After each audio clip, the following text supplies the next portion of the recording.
ایک مرتبہ ایک شیر شکار پر نکلا تو اپنے ساتھ لومڑی اور ریچھ کو بھی لے لیا۔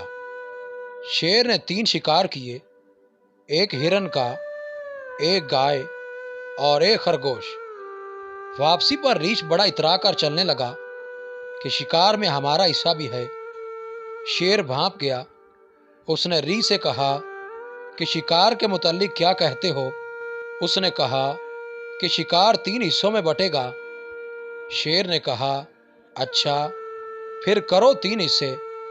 ریچھ کہتا ہے کہ شیر تو جنگل کا بادشاہ ہے، بڑا ہے، اس لیے گائے تیرے حصے میں درمیانہ ہوں، اس لیے ہرن میرا اور خرگوش لومڑی کا۔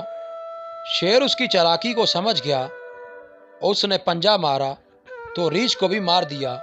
اب لومڑی سمجھ گئی، چالاک جو ٹھہری، اس نے سارا معاملہ سمجھ لیا۔ اب شیر نے اس سے پوچھا کہ بتا تو کیسے حصہ کرے گی؟ لومڑی نے کہا کہ شیر تو جنگل کا بادشاہ ہے، خرگوش ناشتے میں کھائیں اور گائے دوپہر کو اور ہرن رات کو تناول فرمائیں۔ شیر بڑا خوش ہوا۔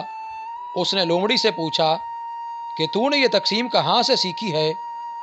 اس نے کہا ریچھ کی موت سے۔